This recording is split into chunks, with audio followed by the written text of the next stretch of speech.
Êtes-vous un aimant pratiquant ou un aimant non pratiquant? Et je connais beaucoup de personnes dans les églises qui ont, comme moi, entendu beaucoup de messages sur l'amour. On le chante, on le prie et on dit Amen, parce que qui ne dirait pas Amen à un message d'amour? Le principe est excellent. La mise en pratique, par contre, elle est un petit peu plus compliquée. On est tous d'accord qu'il faut concrétiser notre amour. Tant qu'on reste dans les mots, tout le monde est d'accord. Et dans certains milieux, il faut dire qu'il y a une méfiance qui s'est installée. Je ne sais pas si c'est des années 70, mais en tout cas, il y a eu un temps où on s'est dit on veut être tellement spirituel qu'on ne va pas tomber dans le social. Et il y a beaucoup d'églises comme ça qui, peut-être par peur de tomber dans les œuvres, comme l'Église catholique l'a fait en son temps, ou d'autres mouvements, je pense à l'Armée du Salut, qui a commencé très spirituellement, puis qui au fil des décennies a plus mis l'accent, disons, sur les choses plus sociales, les œuvres, les soupes populaires. De peur de tomber dans ces choses-là, on a une certaine méfiance, on a développé une méfiance et parfois, il est arrivé qu'on mette au second plan la bienfaisance. Alors, je ne voudrais pas tomber dans la caricature, mais il ne faudrait pas vouloir être tellement spirituel qu'on en arrive à se méfier de ces choses sociales et de cette bienfaisance. Peut-on vraiment aimer? Et ça, c'est ma question pour vous aujourd'hui.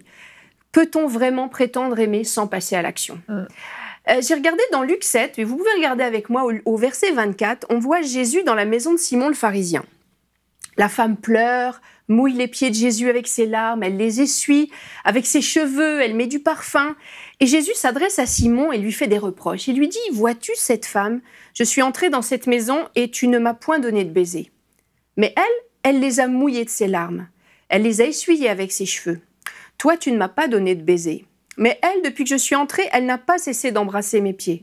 Tu ne m'as point versé d'huile sur ma tête, mais elle a versé du parfum sur mes pieds. C'est pourquoi je te le dis, ses nombreux péchés ont été pardonnés, car elle a beaucoup aimé. Et Jésus, vous remarquerez, il n'a pas dit « elle a beaucoup montré son amour ». Il dit « elle a beaucoup aimé ». Ces gestes d'amour sont indissociables de l'amour qu'elle porte à Jésus. Regardez voir, on trouverait complètement absurde d'être assis à côté de quelqu'un et de lui adresser la parole, seulement en pensée.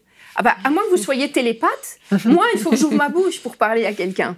Et de la même manière, il est impossible d'aimer uniquement en pensée. L'amour, selon Dieu, se démontre et c'est certainement pas un concept virtuel.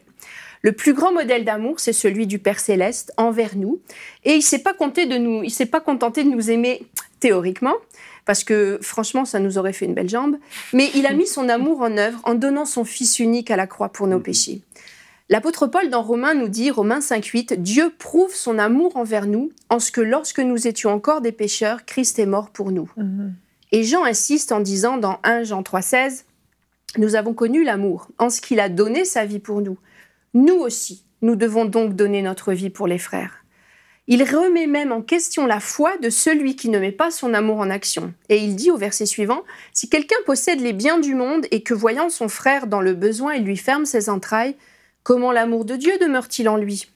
Celui qui aime véritablement Dieu est un ambassadeur de Christ. Alors il tend la main concrètement aux malheureux comme l'a fait son modèle. Et il prouve par des gestes d'amour tangibles que l'amour de Dieu demeure en lui. L'amour, je le répète, ce n'est pas un concept théorique. C'est la nature même de Dieu et qui doit se voir dans des gestes concrets de ses enfants envers leurs prochains. Un cœur habité par la présence de Dieu va aimer comme son Père Céleste a aimé. Là, vous allez me dire, oula, la barre est haute. Mais franchement, ça dépasse quelques piécettes dans un bol à un sans-abri ou alors un petit don à Noël à la Croix-Rouge. Jésus nous encourage à avoir un cœur sincèrement à l'écoute de ceux qui en sont dans le besoin et d'avoir une main tendue pour aider en son nom celui qui souffre. Et vous savez que j'aime bien l'histoire et je lisais récemment un récit concernant les premiers chrétiens du IIIe siècle. On n'est pas si loin de Jésus quand même. Et dans ces témoignages qu'on a relevés du IIIe siècle, il y a des témoignages d'amour qui sont vraiment poignants, des chrétiens de l'époque pour leurs contemporains. Et entre autres, Origène, qui est un des pères de l'Église, nous témoigne de la terrible épidémie de peste qu'il y a eu à Carthage en 250 après Jésus-Christ.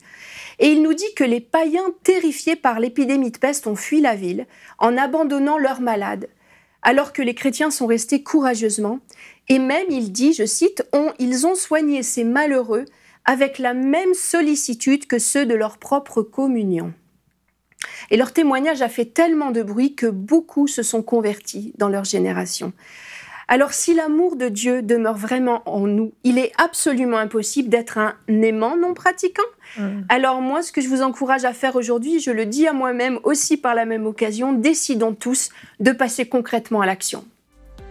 Retrouvez la suite de ce programme dans l'émission Bonjour chez vous sur EMCI TV.